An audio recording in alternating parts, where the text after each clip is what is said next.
તો હેલો મિત્રો, good morning ને નવા બ્લોગમાં બધા મિત્રોનું સ્વાગત છે. તો આજે તમને બતાવીશ બે પગવાળી એક નવી ભગાડી ભેંસ. જોઈ શકો છો. ધ્યાન રાખજો બોલવામાં, બાજરાન થઈ જશે નકર. હવે બાજેલી ધો આ હું પણ આખો દી ઠૂસ ઠૂસ કરે હો. નાસ્તો કરું છું ખાલી.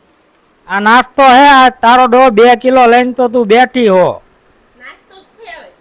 આવો કેવો નાસ્તો? તે તો હવે હે ને મને નાસ્તો કરી નાખ્યો હે, ડિસ્કો કરતો. તમારે ન ખાવ હોય કાઈ નહીં, કોકને તો ખાવા દો, ખાતા હોય એને.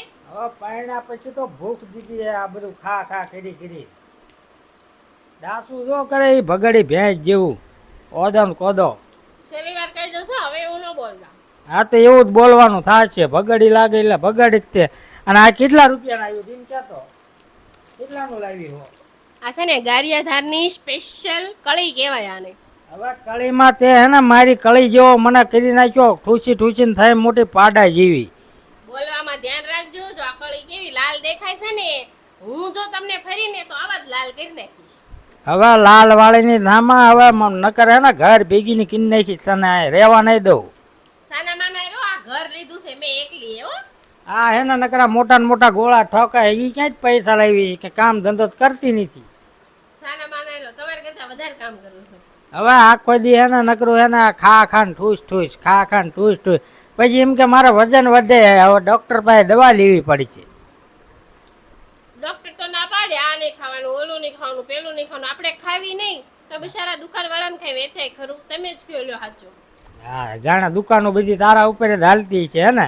સવાલ જ નથી ને. હવે સાની માની હે ને ખાઈને તમારે જવાનું જ કામ રાખો, બીજું કઈ કામ ખરું? આ હે ને મારે રોટલાય ઘડવાના બોલો, અને એને મૂડ ન હોય ને તો આવું કચર પચર કંઈક ને કંઈક ઉપાડીને આવું નવું ખાઈ લે, અને આપણે રહેવાનું ભૂખ્યા. અને આ વસ્તુ ખાવી એટલે મને જ તકલીફ હે થોડીક બીજી. આ વસ્તુ મને સહન નથી થતી, એટલે મારી બેટી હે ને તીખું તળેલું ને એવું રોજ લાવે. તમને શેની તકલીફ છે એ તો કયો.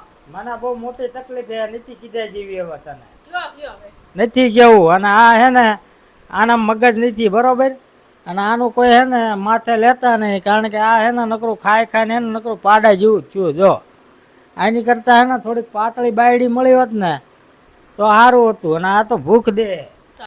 હવે આને હે ને મારે એવું લાગે મારે મૂકેવી પડશે મારા હારાને ઘરે, કેમ કે એમના ઘરે 1-2 મહિના રહે ને તો ખબર પડે આ કેટલું ખાય છે. અને આ હું આખો દી નકરા પેંડા ખા કરે. હું નાની હતી ને તેરના મન માર મમ્મી પપ્પા પેંડા ખાઈને જ મોટી કરી છે મને. હા તો પેંડા ખાઈને જ થઈ છે મોટી ગેંડા જેવી. હવે દેખાતું નથી મોટું, હવે ડમ્ફરે પહોંચ્યું. હવે તું સાઈઝ ઘટાડે બાપા, મને હે ને તું ભૂખ દઈશ આમ નામ તાડો વધતું નથી કાંઈ. ઘરે હે ને આવું ભૂખ ભેગા કર્યા એને તો હવે ખાઈને તો પથારી ફેરવી છે. હવે કાંઈ બોલવું હોય તમારે? ન બોલવું હોય તો કાંઈ નહીં. હાલો મિત્રો, રામ રામ ને સીતારામ. મળીશું આવતા નવા બ્લોગમાં. ચેનલમાં નવા હોય સબસ્ક્રાઈબ કરી નાખજો, અને લાઈક શેર કરવાનું ભૂલતા નહીં. નીલિયો પીલિયો આપણી ચેનલ છે યુટ્યુબમાં, ઇન્સ્ટાગ્રામમાં, મોજમાં બધી જગ્યાએ. ફોલો, લાઈક ને શેર ને સબસ્ક્રાઈબ ઠોકી નાખજો. જય માતાજી.